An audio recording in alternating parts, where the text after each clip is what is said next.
gon' say? Life's a tune today, Brentocast all the way. Family stories roll, laughs and heart on roll. Irie man, we're back for episode number 63 of Brentocast. It's been almost exactly a month. I'm pretty excited because I've been experimenting with new formats for the shows, and today is going to be one of those formats, a virtual guest, if you will. You might think you've heard me together with this guy in the past years and years and years ago, but that's not actually the case. But in any case, I'd like to welcome to the show a virtual Mr. Magic. Mr. Magic. I'm happy to be here. First off, thank you for sharing your Brentocast platform with me. I realize it's been probably 4 years now since we've been on a podcast together. And I've got some things I want to get off my chest. By all means, sir, go right ahead. First off, I want to send out a blanket apology to everyone I've offended or wronged in any way during my time trying to make MVP work.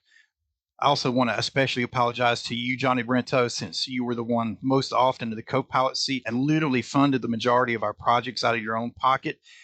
So I'm here to say I'm sorry and to just try to explain myself a little bit. I never thought I would see this day. I appreciate that, but it's not enough to just say sorry. I need to acknowledge what precisely I'm sorry for. I'm done making excuses for my bad behavior, but in the interest of including the entire picture, I'd like to establish that when the group started, it was an entirely different dynamic. Yep. Over time, things evolved, and I admit that I didn't handle that well. At first, it was you, Gio, and I riding 8 hours in a pickup truck, figuring out how we were going to create a feature-length film with no money. Yep. You know, I was going to be the writer, the director, the final say on basically everything, and you guys were all stoked to handle your own individual pieces of that puzzle, that collaborative puzzle of making a movie. George was going to be the cinematographer, the editor. Megatod was going to handle the special effects, and you, of course, were going to be the editor. Right. We discussed everything and everybody's ideas. That was kind of what that trip was, really. Yep. Was us all saying, hey, what if we did this? What if we did that? And then sort of poking holes in our own ideas for what we could potentially pull off. But, you know, during the 6 years of trying to create that movie, we all slipped into a groove, and that didn't change for a really long time. Nobody really had any issues with me kind of, you know, picking the dates we were going to shoot. You know, the contacts in Asheboro were mine. Right. Coffee shop contact was mine. Yep. And, you know, I just sort of fell into this being the general director. And that worked out great for a while. And nobody seemed to really, you know, want to assert leadership. So, you know, I led by default. And I got used to that. I fell into that role. And I'm not going to lie, it definitely fed my ego a little bit. Okay, I got you. Well, I mean, everything you laid out pretty much is the way it happened, as far as, at least from my point of view. And given this a lot of thought, I think that during those formative years while we were all young men, you know, going into our individual careers after college, we didn't all approach that in the most traditional way. Of course, Johnny Brento, you went the most traditional route, getting a high-paying job in Charlotte, commuting like, you know, a regular 9-to-5er, and, you know, you had a wife and started having kids, and typical American, you know, route for a young man to take. And Yep. Gio and I had slightly different, you know, paths, both work wise and relationship wise. And ultimately, you know, I turned out to be the only real bachelor in the group. And that probably led to me having a lot more time to put on the intellectual part of trying to create all the content and, you know, the scripts and various projects that we did as MVP. And it maybe didn't occur to me what a time suck some of that stuff was. So, you know, thank you for your input and taking those times that you really could have been with your family and, you know, hanging out all night in the woods with me and Gio and Megatod to, you know, try to create something. I think we had some good times. It pains me to look back at how my attitude was at times, but, you know, you live, you learn, you grow some maturity, and you kind of move to a different place with your respect for other people and your empathy. And I know I certainly have. Right. Well, me as well. I mean, of course, you look back at those times and you think, I'm doing the best I can do. I'm maybe a little stretched for time, but I'm going to get up here this weekend. I'm going to give this 12 hours or maybe 24 hours. And it was a lot of fun. Before things kind of seemed to get a little more strained between all of us, I count those as some of the most exciting creative days of my life, even if the end product wasn't up to what I hoped it would be. The experiences themselves were pretty good. I was essentially in awe of your storytelling abilities, and I wanted to seek to improve myself. And so every time that you would mention a book that you had read, I would kind of get that same book and whatnot. So yeah, I mean, that was definitely a really cool time, and I want to believe more good times than bad. I don't think the bad part of that came until a bit later, at least from my perspective. I say I was the only bachelor, but of course that's leaving out, not accounting for Megatod. I think he is a bachelor, but he's also something else. True, true, He's very kind true. of an alien genius Yep. at what it is that he does, but only working within the construct of his own idea of what a project is. Is that fair? Yeah, totally fair. Todd is a 501 Blues original, man. There's only one Megatod, no doubt about it. So everything was kind of cruising along, and this idealized version of MVP that was rolling just the way I imagined it would, until we got hit with the fact that the movie we'd spent so much time on wasn't going to be something that we could distribute because high definition video came, the aspect ratio came, and there was this huge struggle of trying to quantify the value of all the work that not just you guys had done, but you got to keep in mind I was the guy that talked everyone else into doing it. All the actors, all the locations, everybody that contributed time or any kind of support, that all came from me having to kind of talk things up. Oh, it's going to be this great thing, a Blair Witch Project, blah, blah, blah. Cinema verite, all these little tricks and angles that I thought I could take.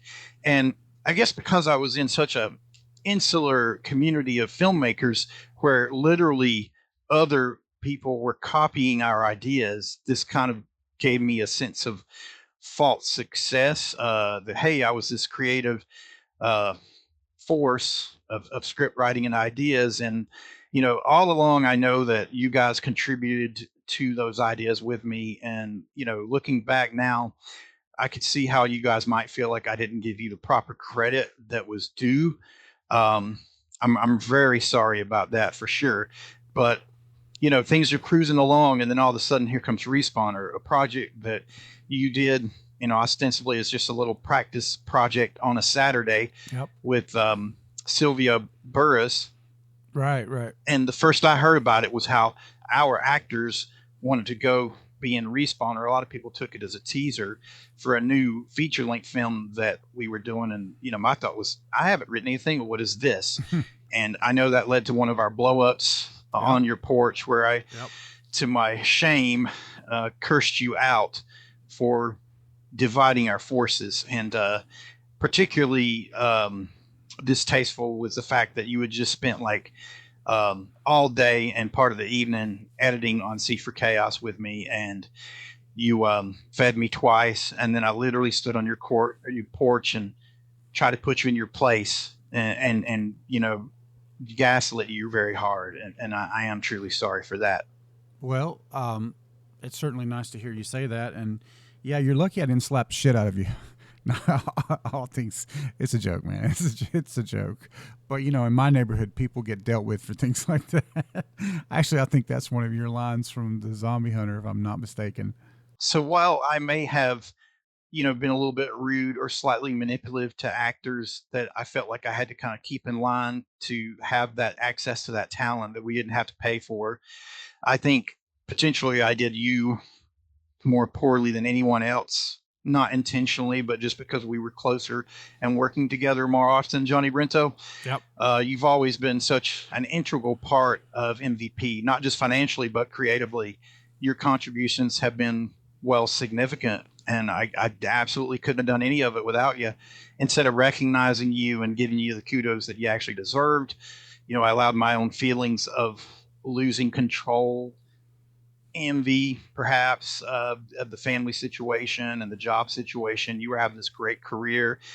So, of course, that made me feel inadequate at times. And people get depressed. I'm an artist. Artists get depressed. And when I get depressed, potentially, I guess I was taking that out on other people. Right, right. You were the closest target, so Yep. you got more than your fair share of that. I started really taking you for granted, undervaluing valuing your work, um, making it seem like you weren't a driving force behind our project. When the truth is, none of our completed projects would exist without you. In Respawner, I chose to be your cameraman, probably on a subconscious level to sort of tank that project, and I was pissy and just a little bit I guess ill while we were doing that. Of course, it was a super hot project and we were in a 115-degree warehouse with no AC, but I could have been nicer about all that. All right. Mainly, I could have been more competent with my camera work, and I know that I took shortcuts right there. When I knew things were too dark, I would shoot it anyway, and then I leave it up to you to deal with an edit. And Mm, these are just like competencies that I was only kind of coming into anyway. gotcha.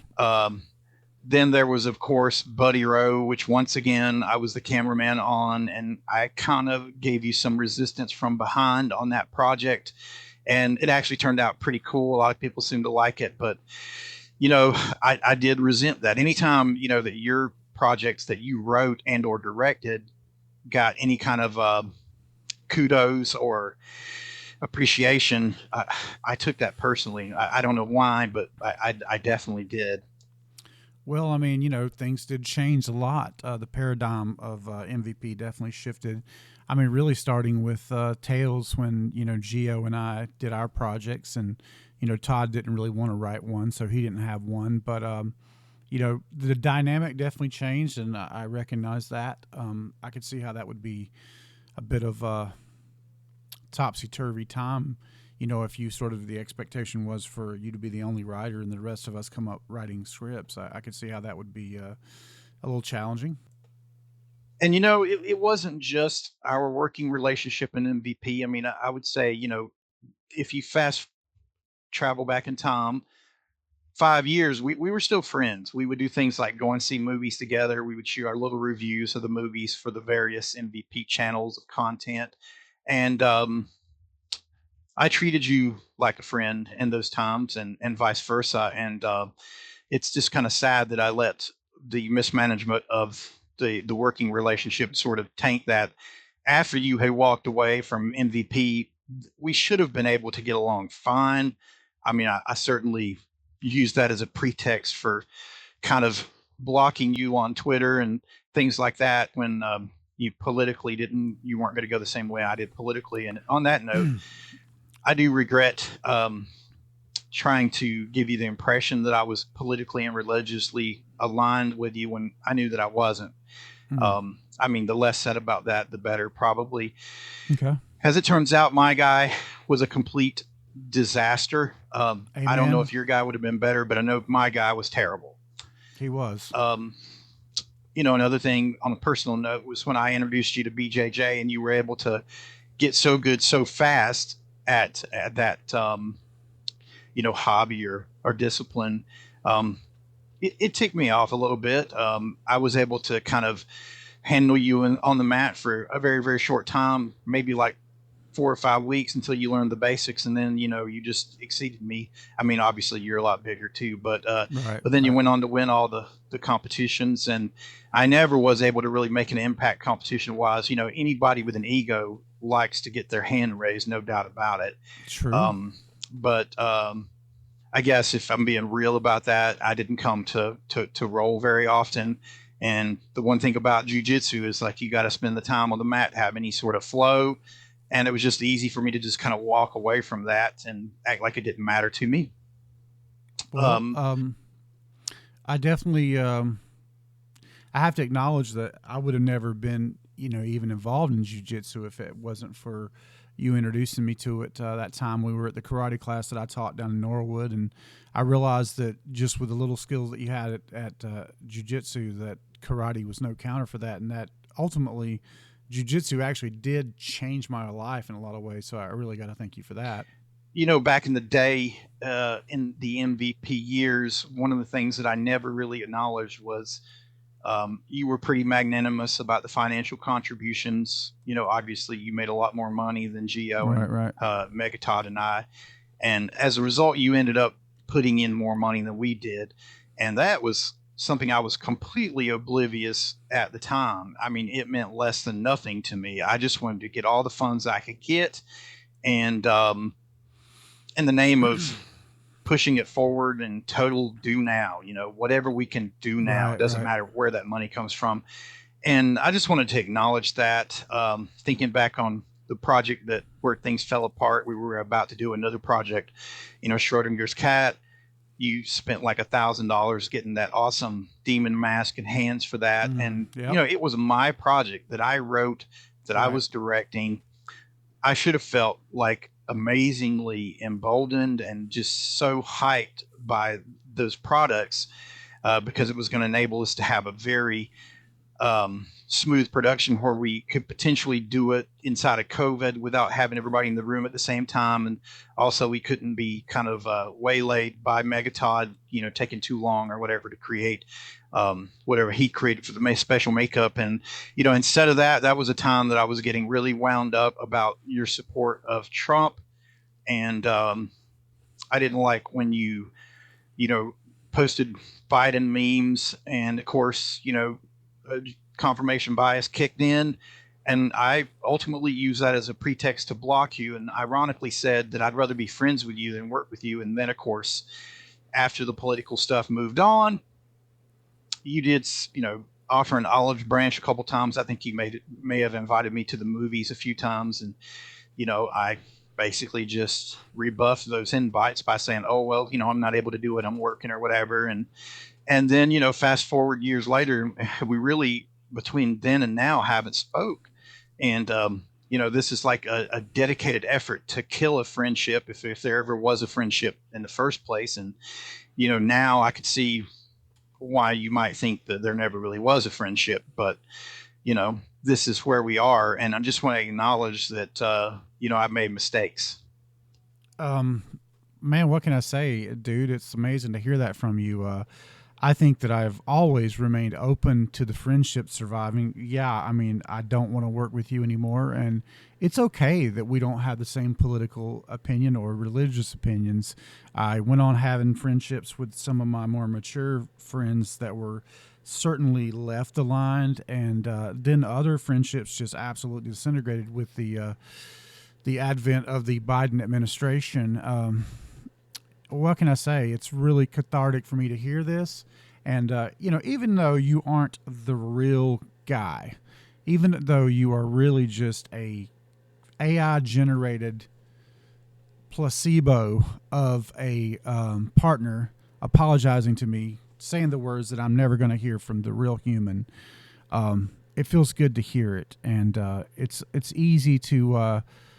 it would be just as easy to accept apology from the real man, Magic, but you are doing a great job of just passing along the sentiment that my ears needed to hear to sort of let that whole episode go. And I do get a little bit nostalgic every now and then, not so much for the human, but for the sensation of having our little community represented in such a cool way on the reviews and the podcasts and things of that nature. And, I'm sure that the human being that you represent is still doing creative things, and that's great.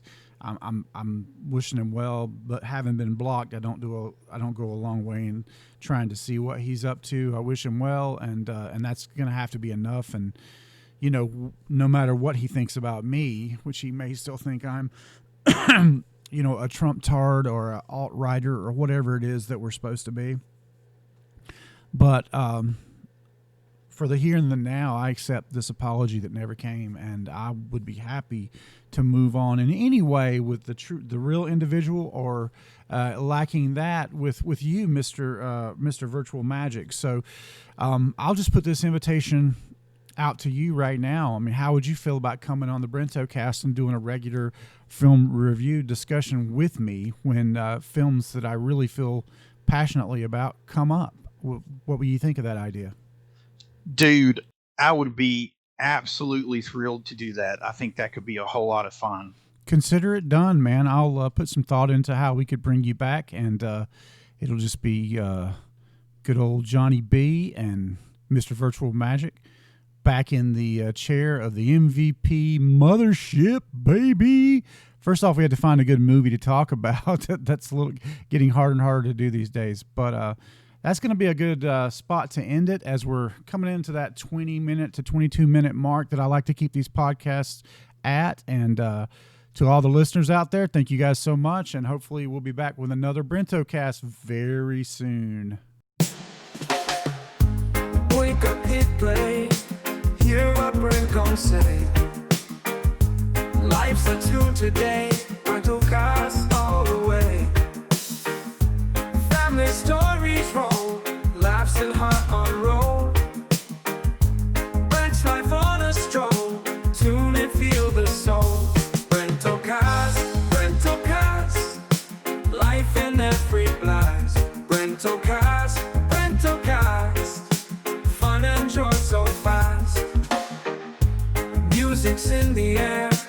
Family moments share. Brent and loved ones there. Podcast everywhere. Brentocast, Brentocast. Life in every blast. Brentocast, Brentocast. Fun and joy so fast.